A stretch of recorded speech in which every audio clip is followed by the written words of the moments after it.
हाँ, इस नए गहन विश्लेषण में आप सभी का स्वागत है। हाँ, सभी का स्वागत है। आज हम जिस विषय पर चर्चा करने वाले हैं वो सिर्फ किसी पुरानी किताब का कोई हिस्सा नहीं है, बल्कि ये हम सब के रोजमर्रा के जीवन से, हमारी आदतों से बहुत गहराई से जुड़ा हुआ है। बिल्कुल, हमारी साइकोलॉजी से भी।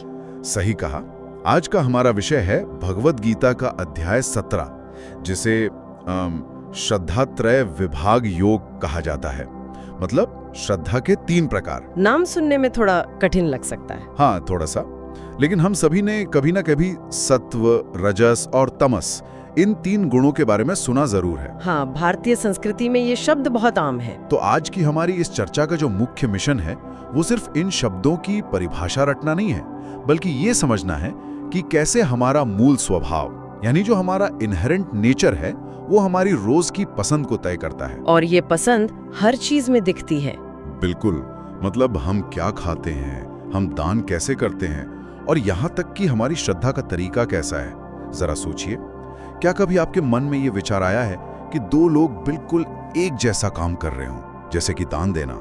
हाँ, बाहर से दोनों एक ही काम कर रहे हैं, लेकिन उस काम के पीछे की नीयत और उसका परिणाम बिल्कुल अलग हो। यही आज की चर्चा का फोकस है। चलिए इसे थोड़ा और समझते हैं। गीता के इस अध्याय की शुरुआत ही अर्जुन के एक बहुत ही व्यावहारिक प्रश्न से होती है, जो कि बहुत ही प्रासंगिक सवाल है। हाँ, अर्जुन पूछते हैं कि उन लोगों का क्या होता है जो शास्त्रों के भारी भरकम नियमों को नहीं जानते या उनका पालन नहीं करते, लेकिन फिर भी उनके मन में गहरी श्रद्धा होती है। ये आज के जमाने के लिए बहुत सटीक सवाल है। बिल्कुल। क्या उनकी वो श्रद्धा सात्विक है, राजसिक है या तामसिक है? मतलब बहुत से लोग किसी धर्म ग्रंथ को रोज नहीं पढ़ते, लेकिन खुद को आध्यात्मिक मानते हैं। गीता AI के अनुसार श्लोक 17.3 में इसका बहुत ही मनोवैज्ञानिक उत्तर दिया गया है। उत्तर यह है कि किसी भी व्यक्ति की श्रद्धा उसके जन्मजात स्वभाव के अनुरूप होती है। जन्मजात स्वभाव के अनुरूप? हाँ, मनुष्य अपनी श्रद्धा से ही बनता है। शास्त्रों का ज्ञान होना या ना होना एक बाहरी बात है। मूल बात यह है कि इंसान की आंतरिक प्रकृति क्या है, यानी जो आपकी कोर वैल्यूज है वही आपका अविश्वास बन जाती हैं। बिल्कुल सही कहा आपने। आपकी चेतना का स्तर ही तय करता है कि आपका विश्वास किस दिशा में जाएगा। तो क्या ये सब समझना बहुत जटिल है? इसके लिए कोई दार्शनिक होना जरूरी है क्या? बिल्कुल नहीं। और यहीं पर वो बच्चों वाली किताब भगवद गीता फॉर किड्स काम आती है। अच्छा, उसमें इसे कैसे समझाया गया है? ये विषय इतना सरल और सार्वभौमिक है कि इसे बच्चों को भी आसानी से समझाया जा सकता है। उसमें इन 3 गुणों को बहुत ही सरल नैतिक कहानियों से समझाया गया है कि अच्छाई, जुनून और अज्ञानता कैसे हमारे व्यवहार को गढ़ते हैं। मतलब ये मानव स्वभाव का ABC है? हाँ, कोई भी व्यक्ति अपने व्यवहार को देखकर समझ सकता है कि उस पर किस गुण का प्रभाव ज्यादा है। तो अगर हम उपासना या पूजा के तरीकों की बात करें तो ये 3 गुण वहाँ कैसे दिखते हैं? महात्मा गांधी और एकनाथ ईश्वरन के सारांशों में इसे बहुत ही अच्छी तरह से समझाया गया है। सात्विक स्वभाव वाले लोग देवताओं की पूजा करते हैं, जो प्रकाश और ज्ञान का प्रतीक है। और राजसिक स्वभाव वाले?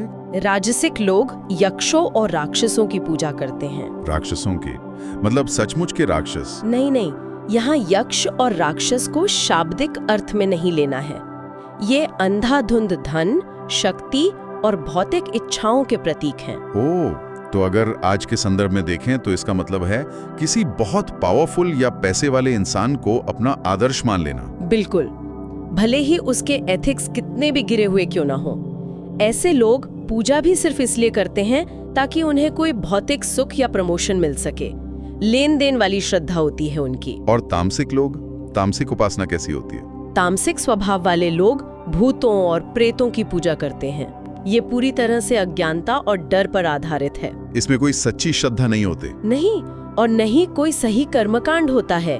ये सिर्फ अज्ञानता है। चलिए इसे थोड़ा और समझते हैं। जब हम तामसिक पूजा की बात करते हैं तो मुझे उन लोगों का ख्याल आता है जो आध्यात्मिकता के नाम पर अपने ही शरीर को भयंकर कष्ट देते हैं। हाँ, ये एक बहुत ही महत्वपूर्ण बिंदु है। हमने देखा है लोग खुद को कोड़े मारते हैं या हफ्तों भूखे रहते हैं, लेकिन दुनिया भर में उपवास रखने को तो पवित्र माना गया है। तो क्या गीता इन सब चीजों के खिलाफ है? यहाँ उपवास और शारीरिक प्रताड़ना के बीच के बारीक अंतर को समझना होगा। गांधी जी मानते थे कि अहिंसा सिर्फ दूसरों के लिए नहीं, हमारे अपने शरीर के लिए भी है। तो सच्चा अनुशासन खुद को चोट पहुंचाना नहीं है? बिल्कुल नहीं। जब कोई सोचता है कि देखो मैं अपने शरीर को कितना कष्ट दे सकता हूँ, तो वो आध्यात्मिकता नहीं, सिर्फ अहंकार का दिखावा है। असली और दिखावटी आध्यात्मिकता का ये फर्क समझना बहुत जरूरी है। ये सीधे हमारे रोजमर्रा के जीवन से जुड़ता है, खासकर हमारे भोजन से। हाँ, एकनाथ ईश्वरन के सारांश में बताया गया है कि हमारा भोजन भी हमारे गुणों का आईना होता है। कैसे? तामसिक भोजन कैसा होता है? तामसिक लोगों को ऐसा भोजन पसंद आता है जो बहुत अधिक पका हुआ हो, बासी हो, स्वादहीन और पोषण से रहित हो। लेकिन यहाँ मैं थोड़ा डेविल्स एडवोकेट बनना चाहूंगा। हाँ, पूछिए। आज की तेज तरार जिंदगी में लोग बहुत बिजी हैं। हम पैकेट बंद खाना या बचा हुआ खाना खाते हैं। क्या गीता हमारी इस मॉडर्न मजबूरी को तामसिक मानकर जज कर रही है? बहुत ही शानदार सवाल है। गीता किसी को जज नहीं कर रही है, वो सिर्फ कारण और प्रभाव को समझा रही है। मतलब इंटेंट का खेल है। हाँ, अगर आप जंक फूड को देखें तो उसमें प्राण या जीवन शक्ति नहीं होती। जब हम स्ट्रेस में होते हैं तो बिना सोचे समझे जंक फूड खाते हैं। ये अज्ञानता और आलस्य से आता है, जो तामसिक वृत्ति है। और राजसिक भोजन?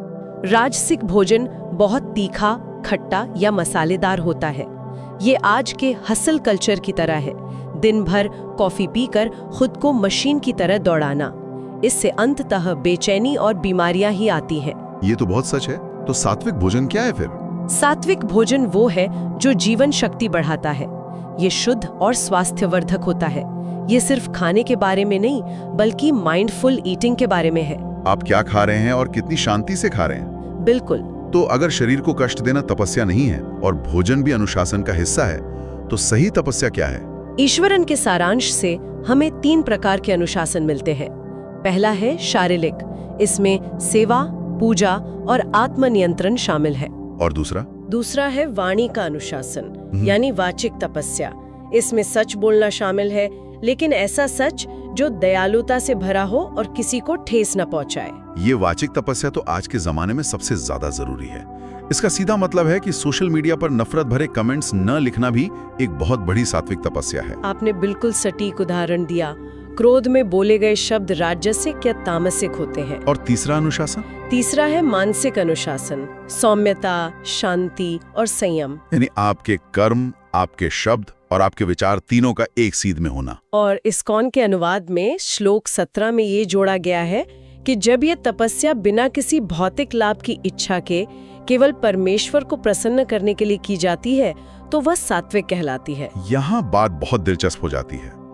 ये पूरी चर्चा मुझे दान के विषय की ओर ले जाती है।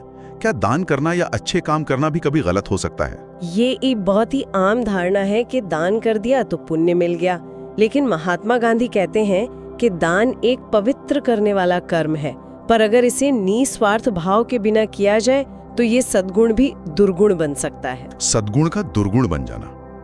मान लीजिए कोई व्यक्ति कैमरा ऑन करके किसी बेघर को कंबल बांट रहा है लाइक्स पाने के लिए, तो क्या ये गलत है? काम तो अच्छा हो रहा है, लेकिन उस काम के पीछे की चेतना राजसिक है। जब दान अहंकार से दिखावे के लिए किया जाए तो वो राजसिक हो जाता है। और तामसिक दान? तामसिक दान वो है जो गलत जगह, गलत समय पर और बिना सम्मान के किसी अपात्र व्यक्ति को दिया जाए। जैसे किसी को ऐसे पैसे देना जिसका वो गलत इस्तेमाल करेगा, और वो भी उसे नीचा दिखाते हुए। तो सात्विक दान वो हुआ जो अपना कर्तव्य समझकर बिना किसी वापसी की उम्मीद के दिया जाए। बिल्कुल सही। उसमें देने वाले को ये महसूस नहीं होता कि वो कोई बड़ा उपकार कर रहा है। इंटेंशन ही सब कुछ है। लेकिन हम इंसान हैं, हमारा मन भटकता है। इस अध्याय का निष्कर्ष क्या है और हम अपनी नियत को कैसे चेक कर सकते हैं? इसका रहस्य ईश्वरन और गांधी जी दोनों के सारांशों में दिया गया है। ओम तत्सत। ओम तत्सत, ये तो ब्रह्म का नाम है। हाँ, इसका अर्थ है कि हमारा हर कर्म पूरी तरह से ईश्वर को समर्पित होना चाहिए। इसे हम अपनी रोज की जिंदगी में कैसे लागू करें? क्या ये कोई मेंटल चेकलिस्ट है? बिल्कुल। ओम का अर्थ है सर्वोच्च सत्ता को स्वीकार करना। तत् का अर्थ है खुद को कर्म के फल से अलग कर लेना, यानी निस्वार्थ भाव। और सत का अर्थ है सत्य और शुद्ध नियत के साथ काम करना।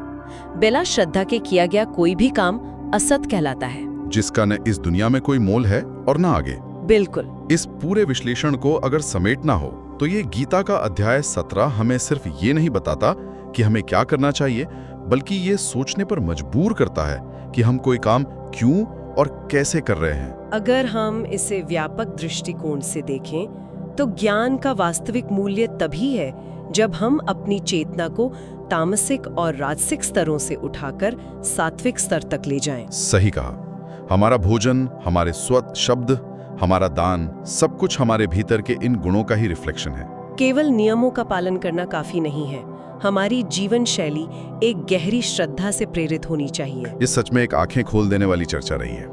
इस विश्लेषण ने प्राचीन ज्ञान और हमारे रोजमर्रा के जीवन के बीच के फासले को मिटा दिया है। मुझे भी इस पर बात करके बहुत अच्छा लगा। जाते जाते यह हम सभी के लिए सोचने का एक गहरा विषय है। पिछली बार जब आपने किसी की मदद की थी या अपना मनपसंद भोजन किया था, तो क्या वो स्पष्टता और निस्वार्थ भाव से प्रेरित था, या वो किसी महत्वाकांक्षा या दिखावे के कारण था, या फिर केवल एक अंधी आदत के कारण? अपने हर रोज के छोटे छोटे कर्मों के पीछे की इस नियत को पहचानना ही आत्ममंथन की शुरुआत है। इसी विचार के साथ आज के इस गहन विश्लेषण को हम यहीं विराम देते हैं।